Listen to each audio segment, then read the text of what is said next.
आत्म ज्ञान क्या होता है कि अपने बारे में जानकारी हो जाना, भाई मैं कौन हूं, कितना आया हूं और किस प्रकार छुटकारा हो, ये तो आत्मज्ञान।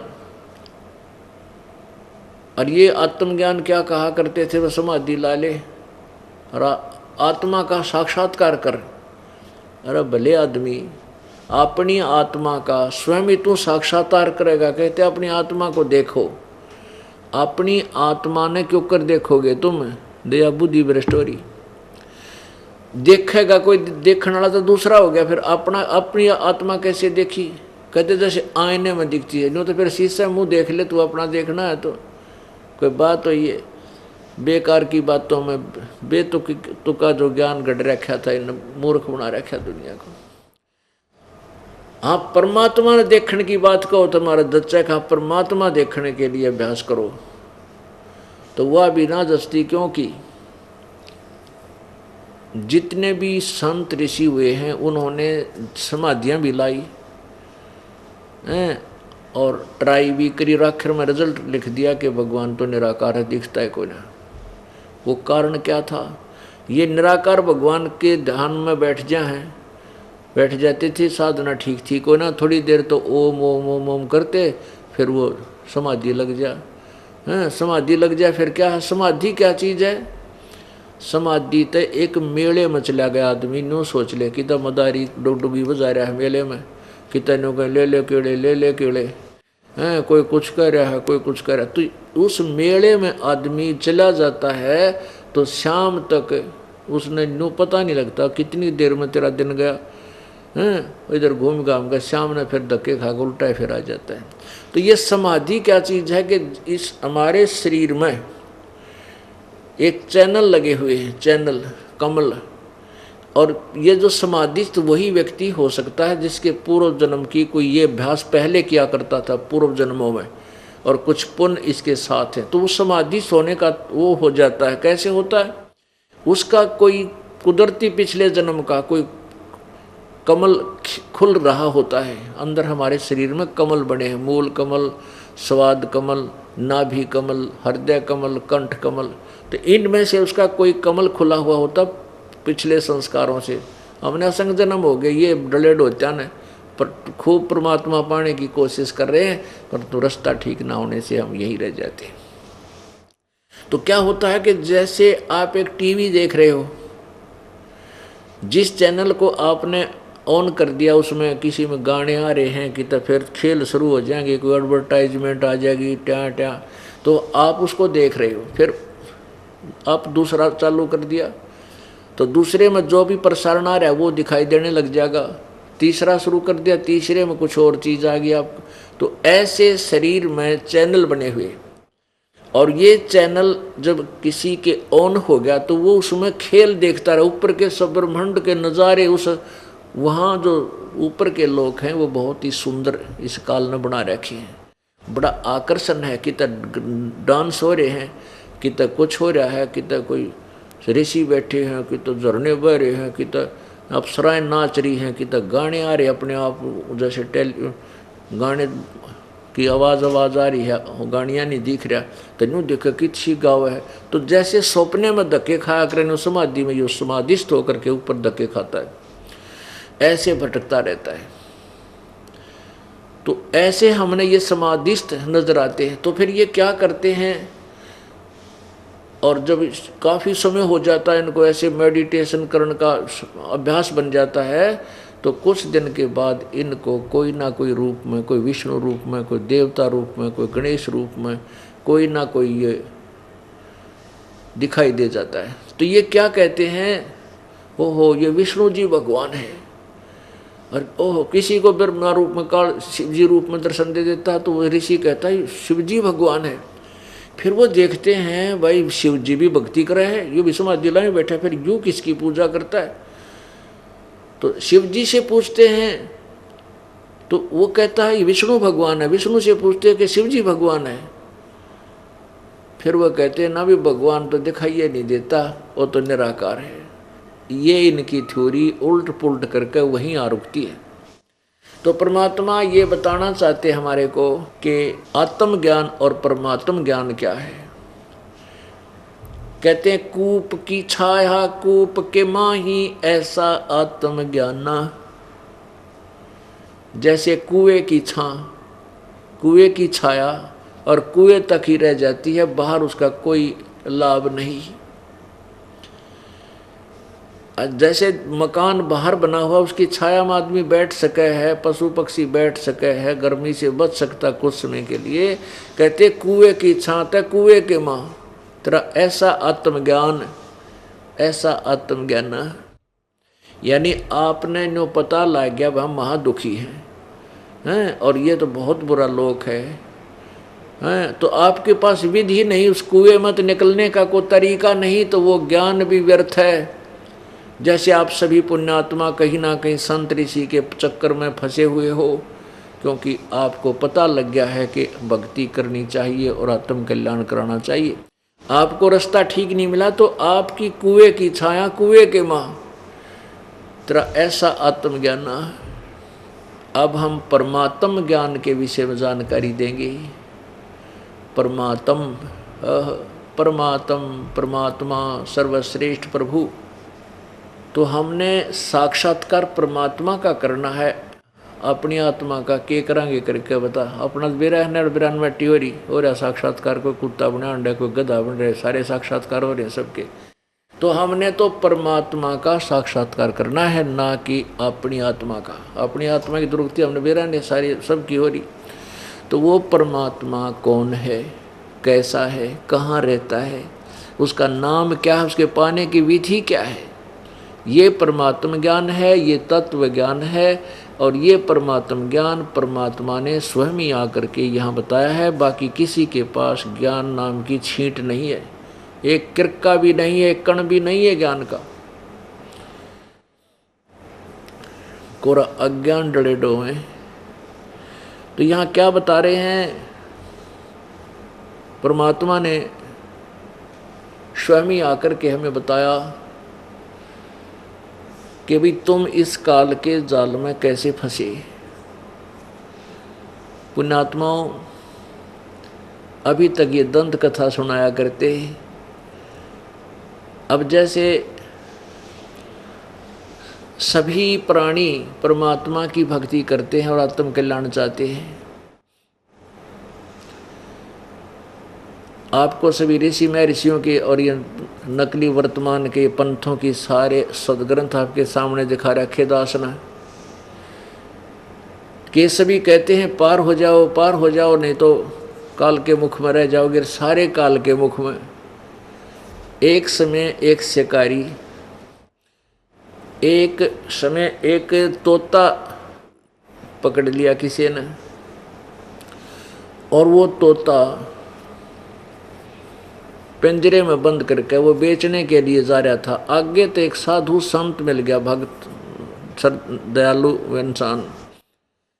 उसने विचार किया कि ये तोता जंगल में घूमने वाला फ्री यानी बहुत स्वतंत्र पक्षी पिंजरे में फंस गया, सारी उम्र इसमें रहेगा, क्यों ना मैं इस तोता बेचने वाले से इसको लेकर के और जंगल में छोड़ दूं, पुण्य होगा। उसने इसी दृष्टिकोण से वो 5 रुपये में तोता ले लिया पिंजरे समेत।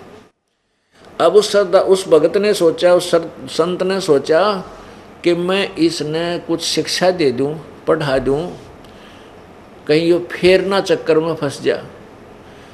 अब उस जाकर के श्री ऋषि ने उस तोते से कहा, भाई तोता राम, तो क्यों कर फंसा भाई इस जाल में, कैसे फंसा तू पिंजरे में? कहने लगा जी शिकारी आया था और वहाँ दाने डाल दिए, हम दाने खाने लग गए, कणक गेहूँ बाजरा ज्वार डाल दी, हम वो खाने लग गए और शिकारी ने जाल डाल दिया, हम जाल में न्यों फंस गए।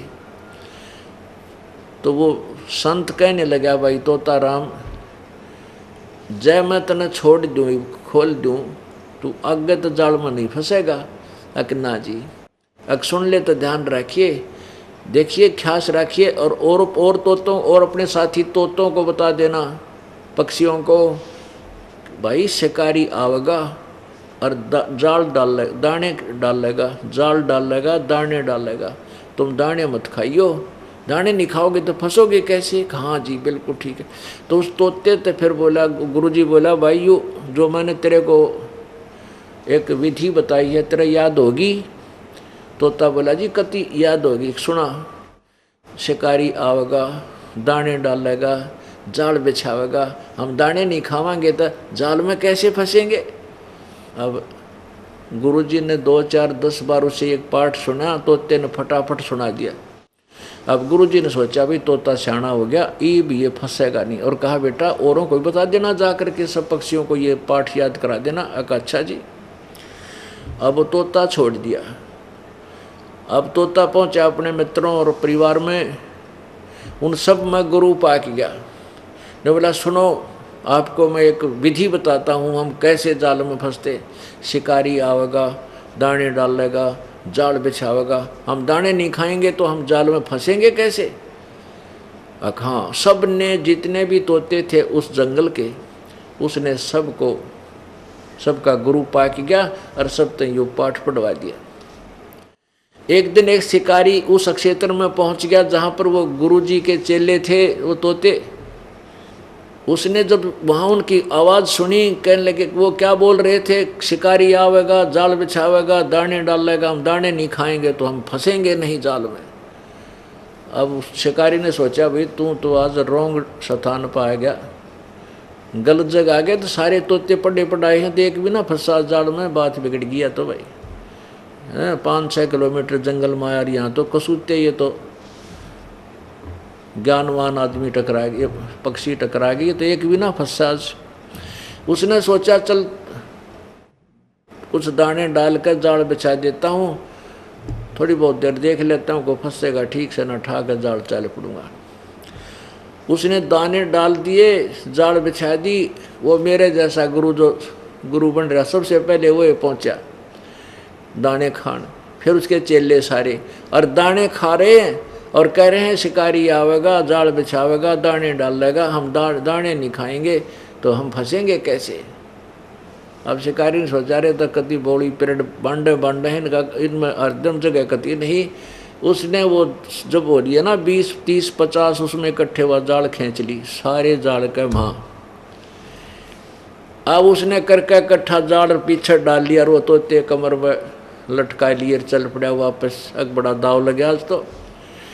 अब वो जाल में फंसे हुए भी क्या कहते जा रहे हैं कि शिकारी आवेगा, दाने डालेगा, जाल बिछावेगा, हम दाने नहीं खाएंगे, जाल में कैसे फंसेंगे? और अंदर फंसे पड़े सारे। अब पुण्यात्माओं, इन गुरुओं की जो सचलोक और सचखंड की कथा सुनावे हैं, और उसके चेले फिर वही गुण गाते फिरते, ये सारे वो पढ़े पढ़ाए तोते हैं। असर किस्से का नहीं है, ना उनके पास विधि है वो छूट जाने की, केवल बनावटी बातें हैं। तो पुण्यात्माओं, ये जो ज्ञान कहते हैं, करनी तज कथनी कथाएं, अज्ञानी दिन रात और कुकर जो भोकत फिरे, ये सुनी सुनाई बात। हम सभी काल के जाल में फंसे हुए हैं, और पुण्यात्माओं ये कथा आपको सुनाई जाती है, ये ज्ञान दिया जाता है, तुम उस तोते वाला काम मत करियो, इसने आप तक ग्रहण करो, को नहीं रोरा न बताने लग जाओ। आप भी उसमें अमल करो और औरों को भी सुनाओ, लेकिन दृढ़ करके काल के जाल से निकलने का सचमुच प्रयत्न करो। कहते हैं ये बातें कहने सुन की नहीं, ये कर पाड़ने की हैं। ये केवल कहने सुन तो बात नहीं पड़ेगी, ये करें पार पड़ेगी, पीछा छुटवाना पड़ेगा। अब आपको परमात्मा की कथा सुनाते हैं, हम कैसे काल के जाल में फंसे। सृष्टि रचना। पुण्यात्माओं, जब तक आपको सृष्टि रचना का ज्ञान नहीं होगा, आप आध्यात्मिक मार्ग को, अध्यात्म ज्ञान को कह भी नहीं समझ सकोगे। सृष्टि ज्ञान को आपने कति रटना पड़ेगा। जैसा कि हम इन गुरुओं से सुना करते थे कि ब्रह्मा विष्णु महेश तो अजर व अमर हैं, इनके कोई माता पिता नहीं है, ये तो सर्वशक्तिमान हैं, सर्वेश्वर हैं, महेश्वर हैं, मर्तुंजय हैं, कालज्य हैं, पता नहीं क्या उपमा दे रखी थी। और ये खुद कहते हैं हमारा तो जन्म और मृत्यु होता है, इनके माता पिता लिखे हुए इनकी जीवनी में, इन पुराणों में लिखा हुआ। और ये हमारे जो पूर्वज थे, हमारे हिंदू धर्म के गुरुजी थे, वह हमारे माता पिता पूर्वजों को ये भी नहीं बता सके इन पुराणों में लिखा क्या है, केवल दंत कथा सुनाते थे, उनके विपरीत ज्ञान देते थे। अब ये कथा आपको सुनाएगा ये दास, जो प्रथम बार सुनेगा उसको तो ऐसा लगेगा जैसे ये बनावटी सी बातें हैं, और जब आपके को ये दास प्रमाण दिखाएगा आप दांतों तले उंगली दबाओगे को हो सचमुच या तो सारी कहानी ऐसे थी। सबसे पहले केवल एक परमात्मा सत्य पुरुष, सत्य पुरुष का वास्तविक अर्थ होता अविनाशी परमात्मा, अविनाशी प्रभु। वो अनामी लोक में रहता था, अकय लोक भी बोलते हैं उसको, अकय लोक।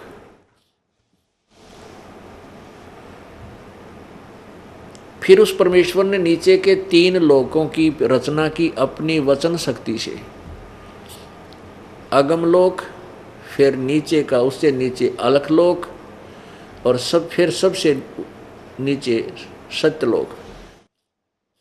ऐसे उस अनामी लोक से अन्य 3 लोकों की ओर उस परमेश्वर पूर्ण परमात्मा ने, पूर्ण प्रभु ने यानी कबीर देव ने रचना की। और ऊपर के 3 लोकों को यानी अविनाशी रूप में, स्थायी रूप में रचा, वो कभी नाश में नहीं आएंगे। उसी एक परमात्मा ने अपने अनेक रूप बनाए। अगम लोक में वही अगम पुरुष हुआ, अलख लोक में वही अलख पुरुष, पुरुष माने परमात्मा प्रभु, और सत्य लोक में वो सतपुरुष हुआ अविनाशी परमात्मा।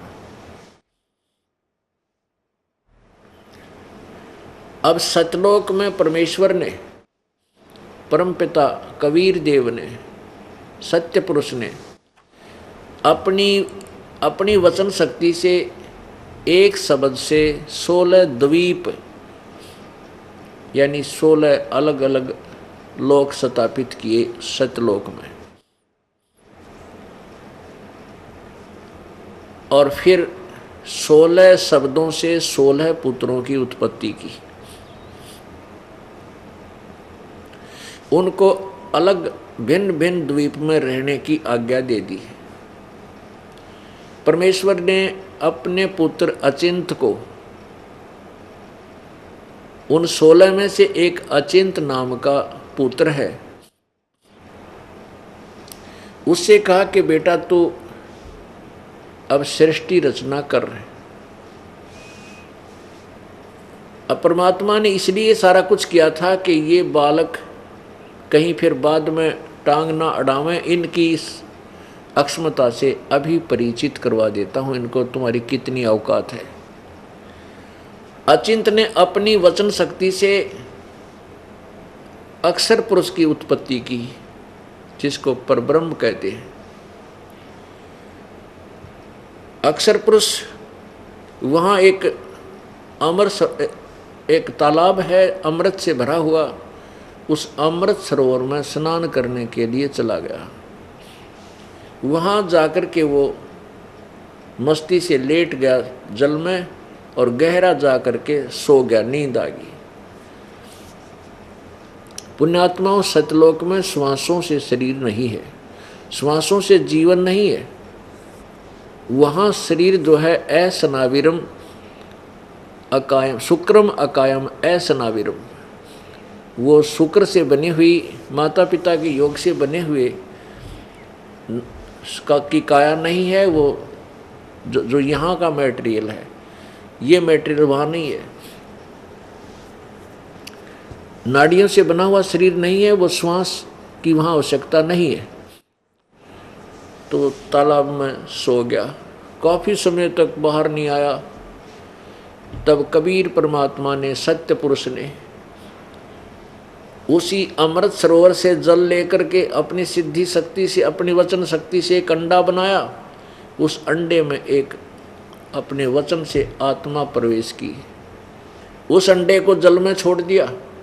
वो गड़गड़ गड़गड़ करता हुआ जब नीचे गया तो अक्षर पुरुष उस परब्रह्म की आंख निंद्रा भंग होगी। उसने कुछ क्रोध हुआ कि मेरे को किसने जगा दिया, मेरी निंद्रा भंग किसने कर दी।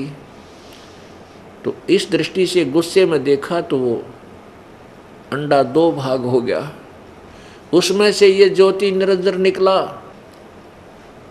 और इससे कहा, इन दोनों से परमात्मा ने कहा कि तुम बाहर आओ।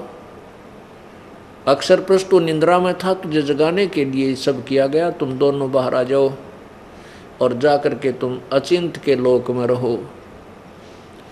अब वो तीनों अचिंत और ये क्षर पुरुष यानी काल जो आगे चल के काल कहलाया और अक्षर पुरुष, ये तीनों एक द्वीप में रहने लगे और शेष जो अलग थे वो 15 एक एक द्वीप में अलग अलग रह रहे थे। एक दिन उसके बाद परमात्मा ने अचिंत से कहा कि तूने देख ली अपनी अक्षमता, बेटा तुम्हारे बस की सृष्टि रचना नहीं है कि दे तुम बीच में टांग अड़ाओ, इसलिए तेरा भ्रम निवारण किया था मैंने। अब मैं सृष्टि रचना स्वयं ही आगे करूँगा। तो परमात्मा ने अपने शरीर, अपने वचन से, अपने शरीर से हम सबको उत्पन्न किया। वहाँ वचन से उत्पत्ति हुई तो हम सभी आत्मा वहाँ मानव सदृश शरीर में, और सुंदर शरीर हमारा 16 सूर्य जितना, जैसे 16 सूर्य का प्रकाश हो पर गर्मी ना हो इसमें, इतना सुंदर शरीर एक आत्मा का वहाँ सतलोक में है। और इतने तेज पुंज का नूर का शरीर, जैसे ये 5 तत्वों से बना हुआ शरीर है। 5 तत्व ये मिट्टी, हवा, अग्नि, वायु, आकाश, ये जल, वायु, यानी ये 5 तत्वों से बना है। इसमें कितना दिखाई देते हैं, कितना सुंदर है देखो। ऐसे ही वहाँ तेज से एक तत्व से बना हुआ शरीर हमारा है और बहुत इससे तो असंख्य गुणा प्यारा और सुंदर शरीर है वो। तो वहाँ हम रहने लगे। इसी तरह परिवार है, वहाँ पर परमात्मा साकार है, सब प्राणी साकार हैं, वहाँ सब आत्मा साकार है। हंस नाम है उनका वहाँ पर, और परमात्मा को परमहंस कहते हैं। हम सभी वहाँ रह रहे थे, कोई दुख नहीं था, कोई शरीर में कोई रोग नहीं था और सारी सुविधाएं थी वहाँ पर। 4 मुक्ति जहाँ चंपी करती माया होरी दासी। होय होय, यहाँ कितनी साधना करके बिरानी ना जाने कितने समय तक तप साधना तपसत करके चौथी मुक्ति, 4 मुक्ति प्राप्त होती हैं। और वो मुक्ति भी एक दिन नष्ट हो जाती है, वो समय भी समाप्त होता है, स्वर्ग महास्वर्ग का भी। और फिर जीव का जीव 84 लाख योनियों में गधा कुत्ता सुअर बनता है। और सतलोक के अंदर परमात्मा बताते हैं कि ये 4 मुक्ति जहाँ चंपी करती, तेरे पैर दबाती है, इतना सुख है। और ये माया हो रही दासी, जहाँ हम यहाँ माया समझते हैं भाई अच्छा खान पीन न हो, बढ़िया हैं, कोठी हो, कार हो, कहते इससे असंख्य गुणी सुविधा तेरे चरणों में, वहाँ दासी रहेगी, तेरी हाजिर खड़ी रहेंगी, ये सब सुविधाएं। और फिर दूसरा क्या होगा कि दास गरीब अभय पद पर से वो मिले राम अविनाशी। अब वहाँ हमारा सुंदर शरीर था। अब जैसे आप किसी भी संत की, पंथ की, ये सतलोक का ठेका ले रहे हैं, कौन? राधा स्वामी और धन धन सतगुरु वाले, ये कृपाल वाले, ये ठाकुर जी वाले, ये जय गुरुदेव वाले। किसी ने पूछ ले सचखंड में भगवान सतलोक में कैसा? चेतन ही चेतन है, प्रकाश ही प्रकाश है। उड़ा घुमा फिरा के बात ने उल्टी खींच देते और कहते हैं आत्मा परमात्मा में जाके लीन हो जाती है, वहाँ तो चेतन ही चेतन है। अरे वहाँ भगवान निराकार है, तो आत्मा की एक गड्ढे की उड़े जाके क्या करेगी आत्मा? बता, टिंडे लेगी हैं। जहाँ अब कोई लड़की का ब्याह करते हैं, बेटी का, और उसने नो कहे कि तेरा पति तो निराकार नहीं है, वो तो है, दिखाई नहीं देता, तो क्या करेगी ब्याह करवा के? वह तो वो जाएगी किसके वहाँ, के देखेगी जा करके? क्या रुचि बनेगी उसकी? तो ऐसे ही पुण्यात्मा ये हमने मूर्ख बना रहे थे, न ज्ञान था नहीं। सुनी सुनाई कबीर साहब का कबीर साहब का एक शब्द चोरी कर लिया इन्होंने। क्या था कि करने नो दीदार महल में प्यारा है। इसमें 32 छंद हैं, टुकड़े हैं, विभाग हैं, कली है। ईश्वर ने उल्टी सुल्टी इसकी बना के व्याख्या और वो भी ठीक ना करना। जब उस बदल लास्ट में स्पष्ट लिखा है कि वहाँ ऊपर हंस चले जाते हैं आत्माएं मोक्ष होकर के, और सतपुरुष के ऊपर चवर करती है। तो निराकार क्यों करोगे मंदबुद्धि हो तुमने, तो देख लो चवर निराकार पर क्यों करेंगी वे। और फिर स्पष्ट कर रखा है परमात्मा के एक रोमकूप में करोड़ों सूर्य करोड़ों चंद्रमा मिला दे, इससे भी अधिक उसकी रोशनी है, तो वो साकार होया कि निराकार है। और थरा गजब हो। यानी परमात्मा की वो वाणी झूठी नहीं हो सकती कि मोती मुक्ता दर्शत नाई, ये जग है सब अंधरे, दिखत के तैन चमिन के फेरा मोतिया बंदरे। अज्ञान रूपी मोतिया बंद था, इन लोगों का कुछ भी ज्ञान नहीं था। पुण्यात्मा वहाँ पर वो सुख है, वो ठाठ हैं, या स्वप्न में भी नहीं हो सकते। आपका ऐसा ही परिवार होगा और सदा युवा शरीर रहेगा, कभी बूढ़े नहीं होंगे। कोई काम भी वहाँ कोई काम नहीं है, केवल भगवान की भक्ति अपने आप चलती है, वहाँ पर आनंद आता है।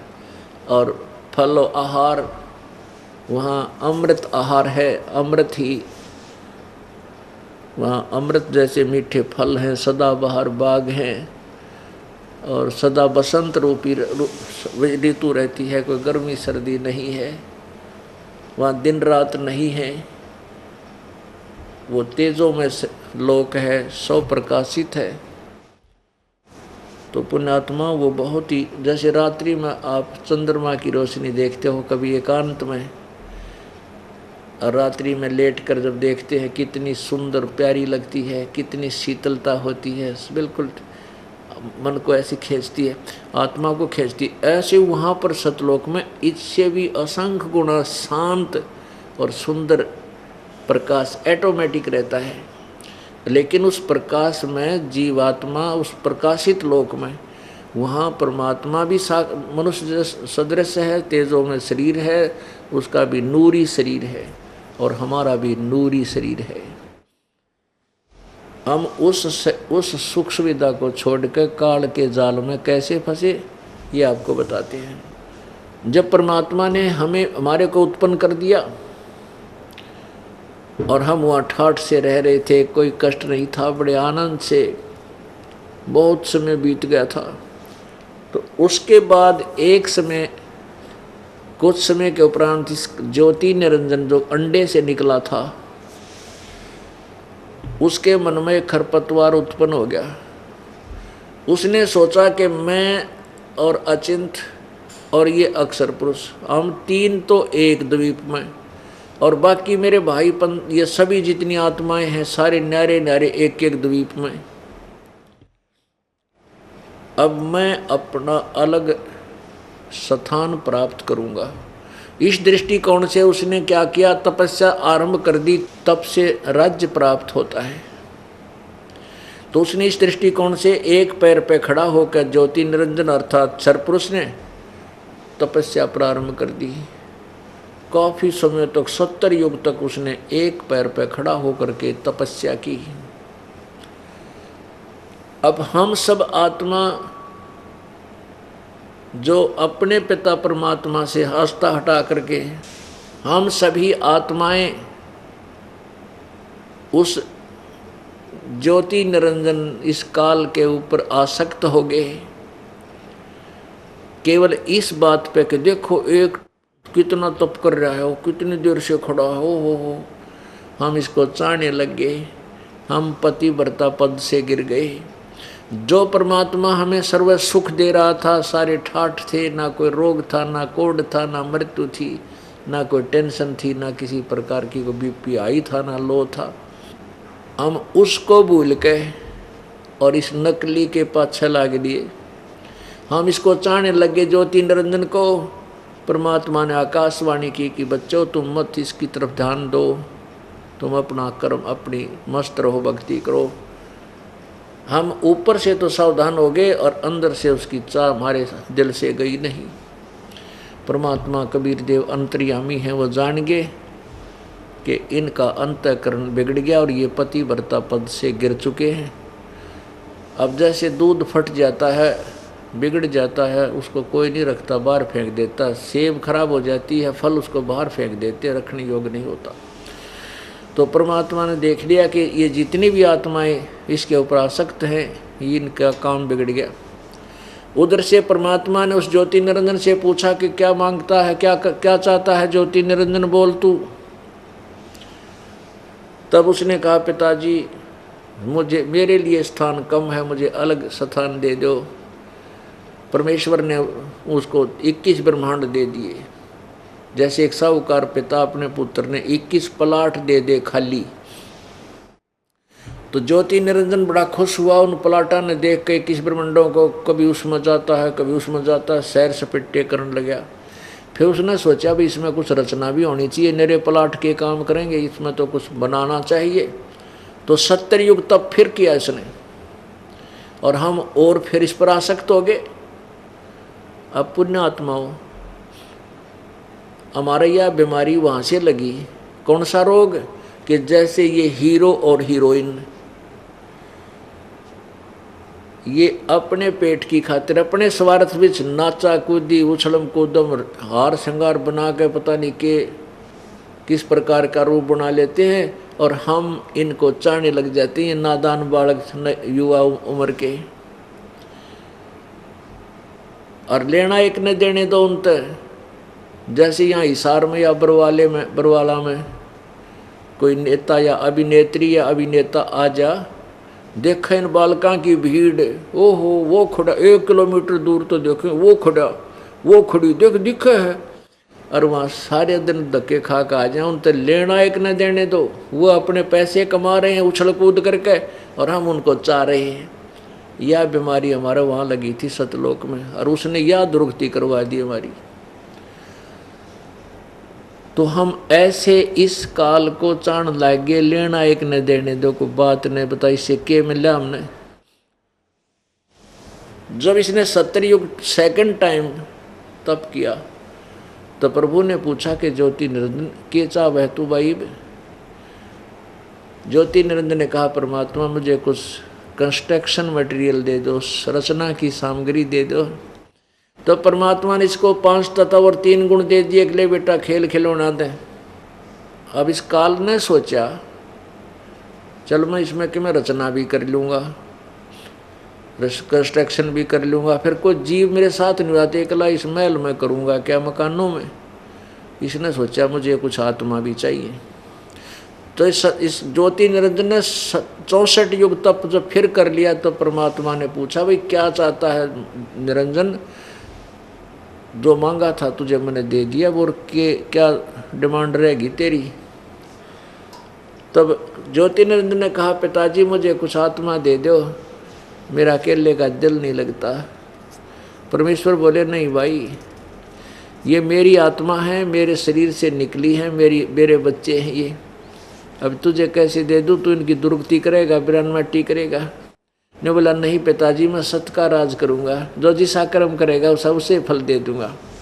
पहले परमात्मा ने ये से वचनबद्ध करवा दिया जानबूझ करके। ये आत्मा तो कंडम है, यहाँ रखण जोगी रही को ना सतलोक में, और इस काल का फंसेंगे कदे न और काल ना कर दे। इसलिए पहले इसे कहला दिया कि जो जैसे कर्म करेगा मैं वैसे ही फल दे दूँगा, मैं दुखी नहीं करूँगा। अच्छा, परमात्मा बोला, भाई देख, तेरे किसी भी जप तप के बदले में आत्मा नहीं दे सकता। हाँ, एक तरीका है, यदि कोई तेरे सब इच्छा से अपने तेरे साथ जाना चाहती है इन आत्माओं में, तो तू ले जा, पूछ ले इनका।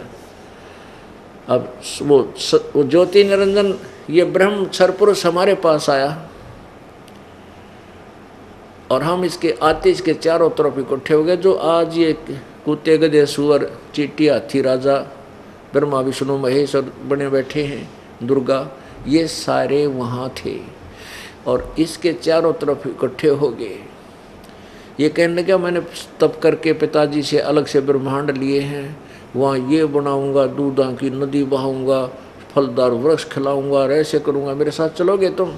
हम तो पहले तैयार थे, क्योंकि हम तो फंस चुके थे, इसका आसक्त हो चुके थे इस पर। तो हमने कहा,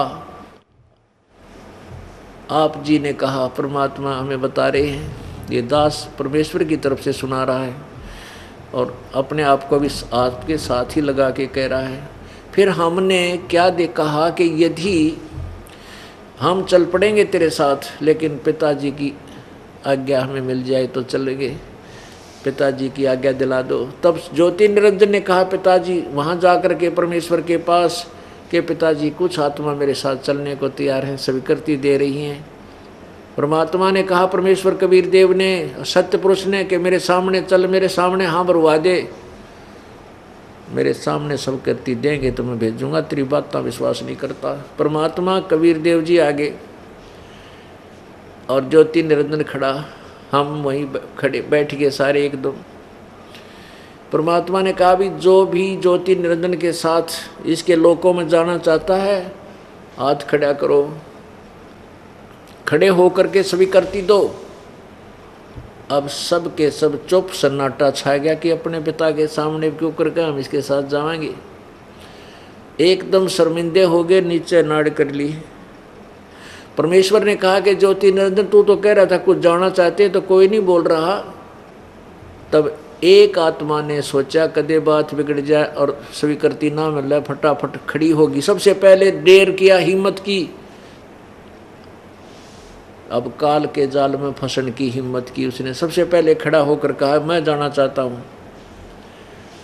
तो उसके बाद तो हम सभी ने हमने सोचा कदे ये एकली ये कर जा काम, सारे सुख ने लूट जा, हम पाछे रह जा। तो हम सभी खड़े हो गए, सौरे के सौरे जितने ये असंख्य प्राणी की, ये जितने कीटाणु भी बने हैं, मच्छर माखी बने हैं यहाँ पर, तो हम सभी खड़े हो गए। तब परमात्मा ने कहा, भाई ठीक है ज्योति निरंजन, अब ये जितने भी आत्मा ने तेरे साथ चलने की स्वीकृति दी है, इनके कोड वर्ड मेरे पास है,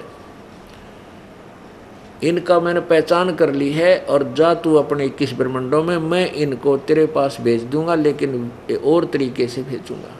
परमात्मा ने सभी का सूक्ष्म रूप बना दिया, बीज रूप, अति सूक्ष्म। और जिस आत्मा ने सबसे पहले स्वीकृति दी थी खड़ा होकर के, उसका एक लड़की बना दिया, युवा लड़की, जवान लड़की।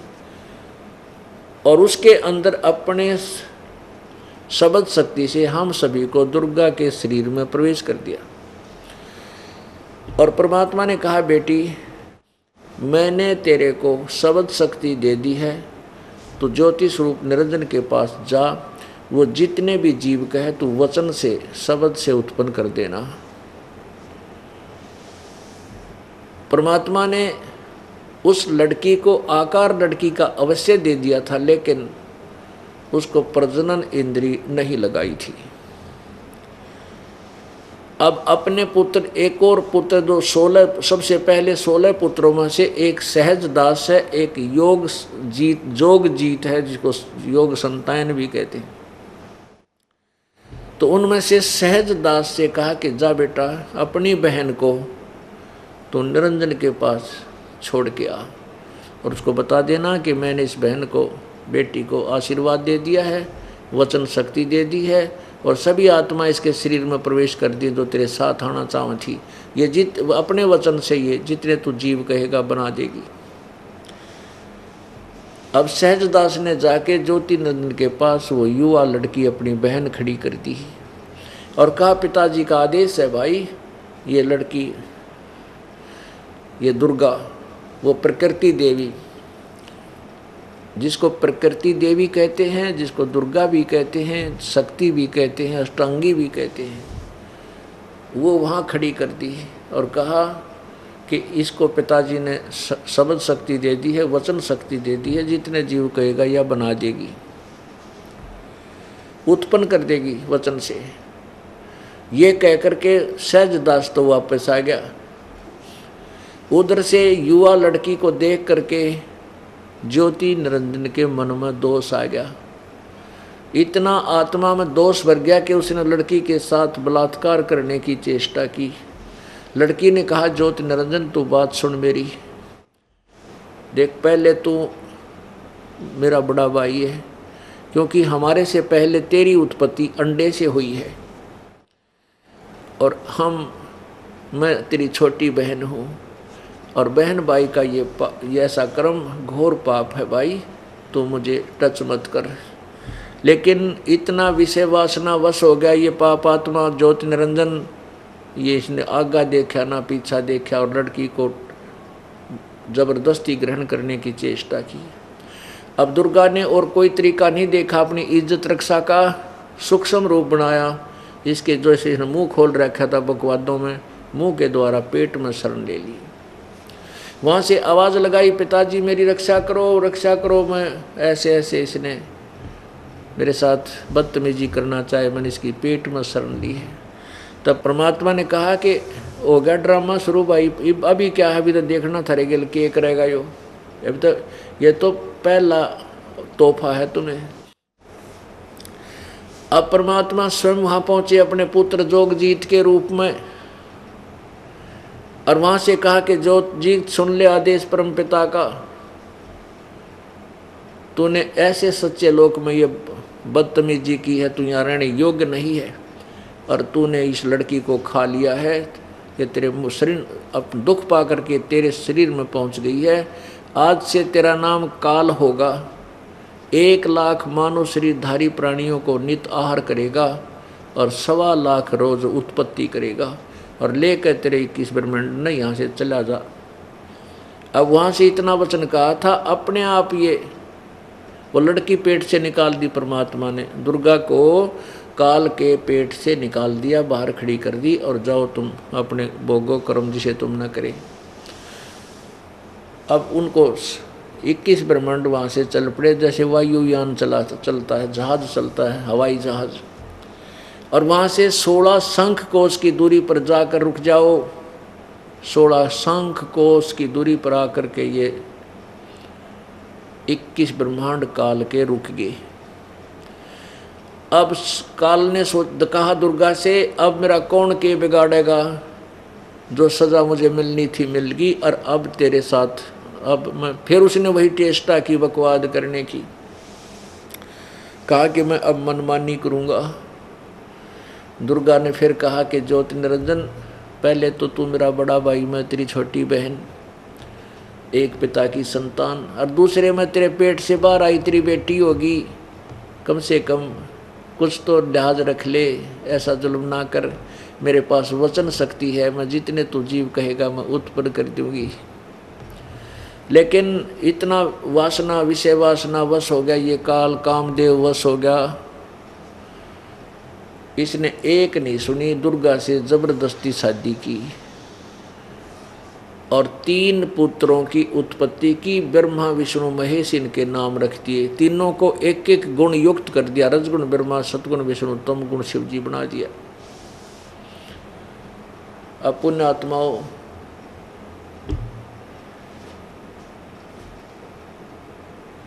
ये सृष्टि रचना आपको दास ने परमात्मा की बताई हुई सुनाई। जिन्होंने ये सृष्टि रचना नहीं सुनी है वो ये सोचेगा यह तो बनावटी बात है, किताब न सुनी ना देखी, ना कोई शास्त्र में प्रमाण नहीं, कैसे माने। आपको इतने प्रमाण दे दूंगा कि आपका दिमाग सुन्न हो जाएगा, कर तेरा गजब। ये अपने सदग्रंथों में लिखा था ऐसा ही, जो कि आज से 600 वर्ष पहले परमात्मा ने अपने सिंपल लैंग्वेज में, साधारण भाषा में बताया था कि धर्मदास ये जग बोराना, कोई न जाने पद निर्वाणा, यही कारण मैं कथा पसारा, जग से कहिए एक राम नियारा। अब मैं तुमसे कहूँ चिताई, तेरे देवन की उत्पत्ति भाई।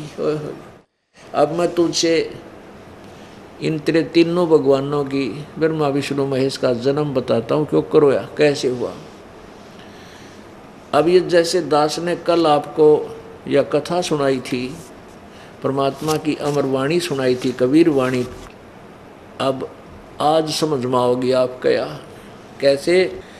अब मैं तुमसे कहूँ चिताई तेरे देवन की उत्पत्ति। भाई तेरे तीनों देवता रजगुण ब्रह्मा सतगुण विष्णु तमगुण शिव जी की उत्पत्ति सुनाता हूँ, बताता हूँ कैसे इनका जन्म हुआ।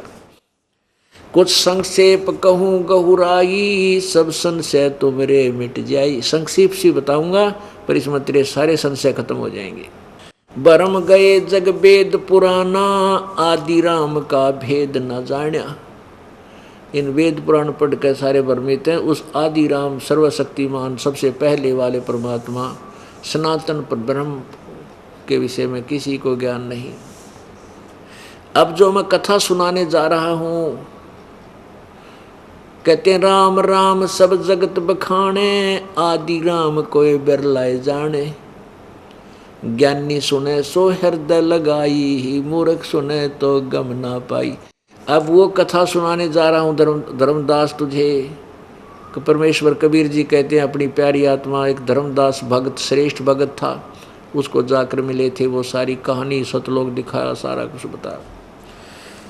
अब मैं तुझे जो कथा सुनाने जा रहा हूँ सृष्टि उत्पत्ति सृष्टि की रचना की, कि समझदार व्यक्ति बुद्धिमान तो तुरंत स्वीकार कर लेगा प्रमाण देख के सुन के, और मूर्ख सुने तेनों का झूठ है झूठ है, हम नहीं मानते, हमने देखा है कोई ना सुना है कोई। अरे सुना दूंगा और दिखा दूंगा, सारे प्रमाण आपके सामने रखूंगा, तब ये सत्य कथा आपके सत्य स्वीकार्य होगी।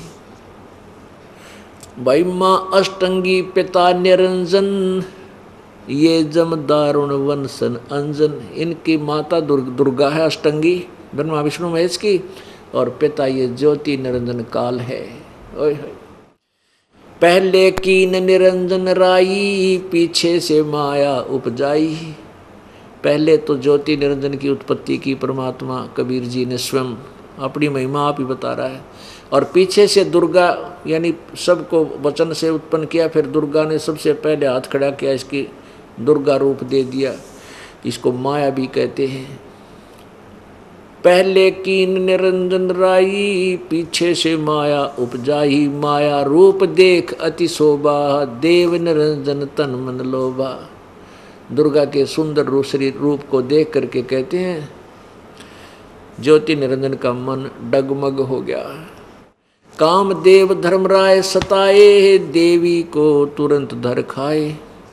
पेट से देवी करी पुकारा हे साहेब मेरा करो उबारा। पेट तक आवाज लगाई, कहते टेर सुनी तब हम ता आए अष्टंगी को बंद छुड़वाए। जब उसकी पुकार सुनी तो मैं वहाँ गया उसके 21 ब्रह्मंडों में, और दुर्गा को उसके पेट से निकाला, उसकी बंद छुड़वाई। सतलोक में कीन्हा दुराचारी काल निरंजन दी नैनकारी। इन्होंने वहाँ दुराचार किया था ज्योति निरंजन ने, इसलिए वहाँ से ये भगा दिया था, यहाँ डाल दिया। माया समेत दिया भगाई 16 शंख कोस दूरी पर आई।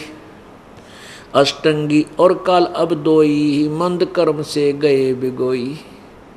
अब देखो कहते हैं ये काल और ये दुर्गा अष्टंगी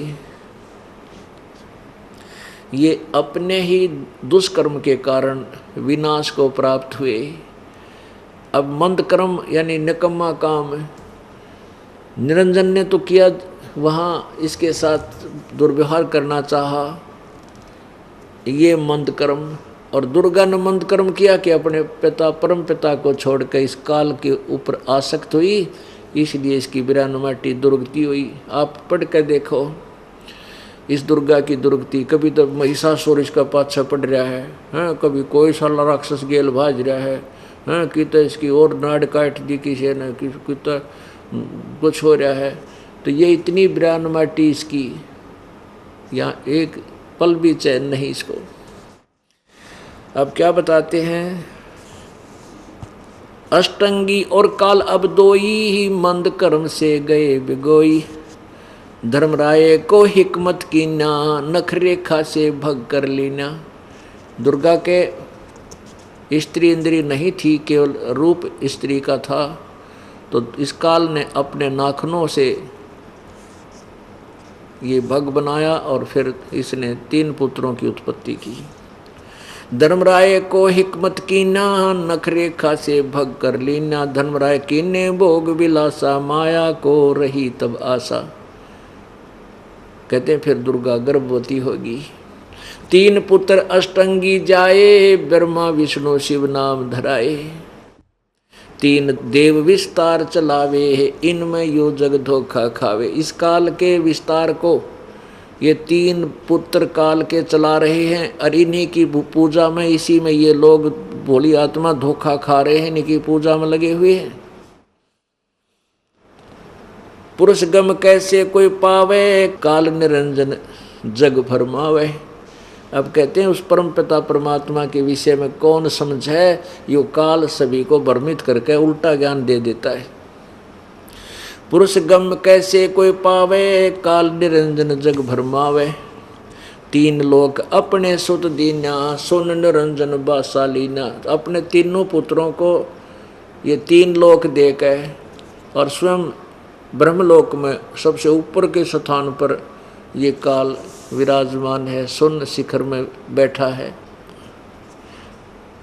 3 लोक अपने सुत दीना, अपने सुतों को, अपने पुत्रों को दे दिया। और सुन निरंजन बासा लीना, अलख निरंजन सुन ठिकाना। ब्रह्मा विष्णु शिव भेद न जाना।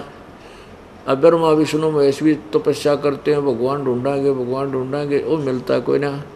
कहते हैं इन्होंने ब्रह्मा विष्णु महेश को ये ज्योति निरंजन के दर्शन नहीं होली, ये भी नहीं मिलता। 3 देव सो उसको ध्यावे, निरंजन का वो पार न पावे। अलख निरंजन बड़ा बटपारा। इस ज्योति निरंजन को परमात्मा कबीर जी कहते हैं बड़ा बटपारा। बटपारा माने ठग, धोखेबाज आयो। अलख निरंजन बड़ा बटपारा, 3 लोक जीव करे आहारा। 3 लोक के जीवों को खा रहा है। ब्रह्मा विष्णु शिव नहीं बचाए, सकल खाए पुन धूर उड़ाए। 3 तिनके सुत हैं तीनों देवा, अंदर जीव करत हैं सेवा। आय हाय हाय, कमाल कर दिया कबीर भगवान ने। कहते हैं ब्रह्मा विष्णु महेश को भी खावेगा, क्योंकि 7 ब्रह्मा की मृत्यु के बाद एक विष्णु की मृत्यु, 7 विष्णु की मृत्यु के बाद एक शिव की मृत्यु। ये स्वयं भी कहते हैं कि हमारा तो जन्म और मृत्यु होता, और हम इनको अजरो अमर सर्वेश्वर महेश्वर मान रहे थे। ये नकली गुरुओं की अपनी दंत कथा थी, यथार्थ ज्ञान नहीं था।